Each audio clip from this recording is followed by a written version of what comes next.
Hello, welcome back sa aking small channel. This is Judith, video maker. Ika-congratulate ko lang si Jamaica. Yung niya, bahay niya, ayos na at maganda. Yun ay sa tulong lang ni Kalingap Alvin. Good job, Kalingap Alvin. Ang ganda ng bahay nila, malaki. Tapos, mayroon na sila ngayong tindahan. Tapos, pinapagawaan pa siya ng yung pwesto ng tindahan nila. Bahay-bahay mismo na distansya, dyan lang sa tabi ng niya, bahay din. Nakakatawa daw ng bahay nila kasi may mga halaman. Gusto yung area.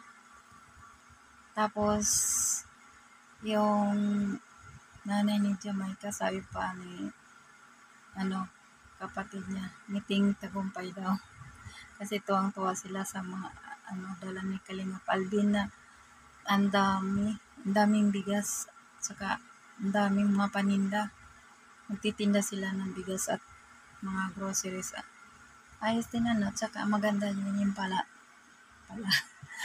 Maganda rin yung plano ni Nanay Jamaica kasi magluto-luto daw siya. Kasi marami naman daw siyang alam. Good job. Very good po yun. Yan ang nila ngayon. Kapalit ng paghihirap nila noon na nakikita ko talaga sila sa kubo-kubo nakatira na sira-sirang bubong, sira-sirang dingding, wala pang pinto. Grabe. Nakakaawa talaga ang buhay nila. Iniwan pa ng nanay na nagpunta sa ibang bansa para magtrabaho. May baby pa naman, may higit yata 1 taon yun. Ang liit-liit pa. Si Jamaica, 14 years old lang. Siya nag-aalaga ng mga kapatid niya. Ilang kapatid niya? 3.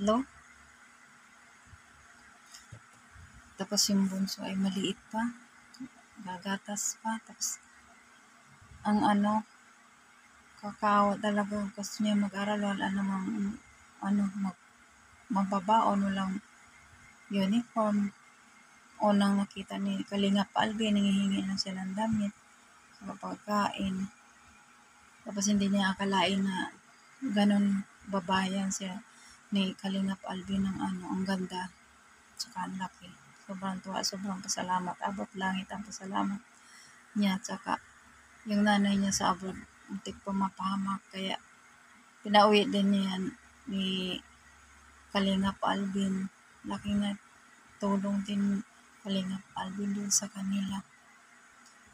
Tsaka maswerte sila kasi natulungan sila ni Kalingap Alvin. Tsaka dun sa yung inilapit kasi sila kay Kalingap Alvin, yung kaibigan, kaklase ng nanay niya. Buti naman mabait. Ayun, nakasurvive sila ngayon. Ngayon, ang ganda ng buhay. Tinulungan sila ni Kalingap Alvin. Yun si Ate Jolie. Kaawa talaga siya sa abot. Kasi ang laki-laki ng mga ilang floor yun. Tapos, sila mag-isa. Siyempre, kakapagod din yun eh. Buti naman nakauwi siya. Tuwang-tuwa naman yung mga bata't nakauwi siya. Lalo na siya, tuwang-tuwa siya.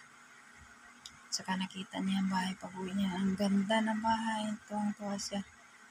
Iyak siya at niyakap niya yung lalo na itong nabigyan sila ng kabuhayan ni Kalingap Alvin. Niyakap niya yung kaibigan niya na tumulong sa kanya. Iyon po yung istorya ni Jamaica. Congratulations, Jamaica! Nasubaybayan ko talaga yung iyong story. Ngayon mayroon na kayong tindahan sa tulong ni Kalingap Alvin. Congratulations, Kalingap Alvin! Hello po mga Kalingap. Suportahan po natin si Kuya Bal, si Kalingap Rob, si Edna, K-Boys, Kalingap Team, at saka mga reactors. Suportahan po natin sila. saka si Kalingap Aldin. Puntahan po natin Dr. Love. Maraming salamat sa panood. Bye po.